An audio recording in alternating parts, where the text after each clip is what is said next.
Washington mornings on the Mall. And AM 630. WMAL. 7:37 on WMAL. Brian Neiman from Wilson with you. Happy to have former Governor George Allen, former U.S. Senator from the Commonwealth of Virginia on the line. Governor Allen, how are you? Good morning, Brian and Brian. Running from a big election against Tim Kaine in Virginia. It's going to be, do you think that Virginia is the battleground state? By that I mean whoever wins Virginia will wind up winning this election?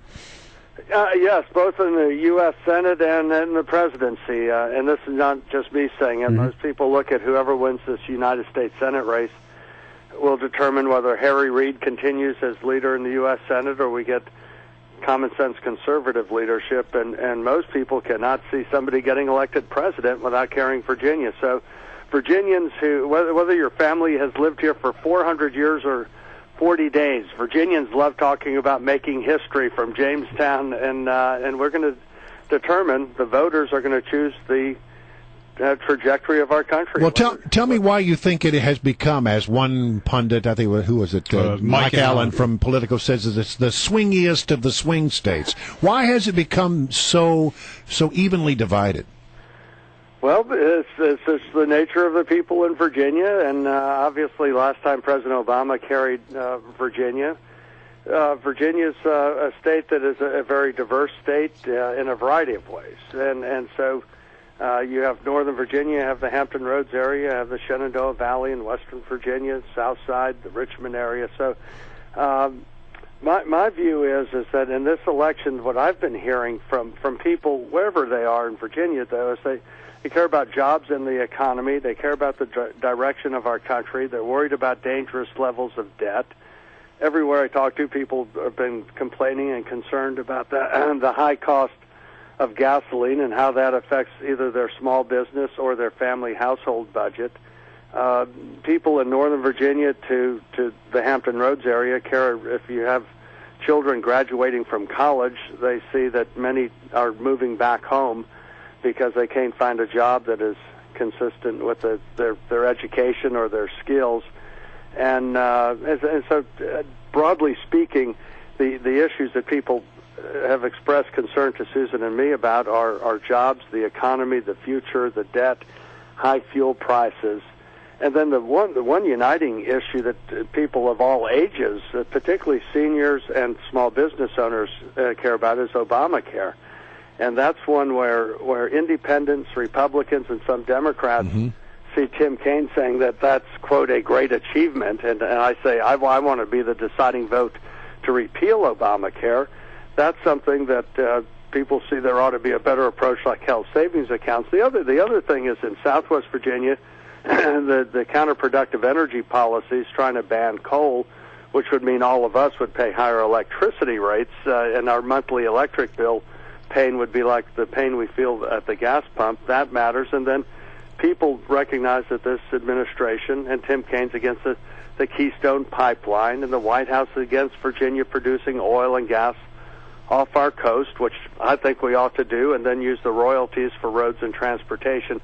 So all of those issues, I think, can unite anybody who drives a car, pays taxes, works for a living, or cares about their family. Well, you've laid out a lot of the things that you care about, and obviously things that you want to go back and weigh in on. But yes, those are things, Brian, that I think the voices of Virginia are not being heard in Washington, and that's the good news, is there's solutions to all of this. It does, I envision a better future than what we're having to endure these days, and that's where people are just uncertain of what's coming out of Washington, which is generally against us. Well, let me just sort of pose the question a different way. I mean, A lot of people look at Capitol Hill, and they don't hold Capitol Hill in very high esteem. Correct. Either in the House or the Senate. And a lot of people might look and say, look, you've been governor, you've been senator. Why in the world would you want to go back to that snake pit? Fair question. It's because I really look at this as a pivotal time in the course of America's history. And Susan and I do look at the future through the eyes of our children. And like most parents, you want your children to have a better future and opportunities than we had growing up. And right now, that's not the case. And a lot of people encourage us to run and get into it. But I've gotten off the sidelines and into the fight because I really do think that this election is as important as the 1980 election when Ronald Reagan beat President Carter.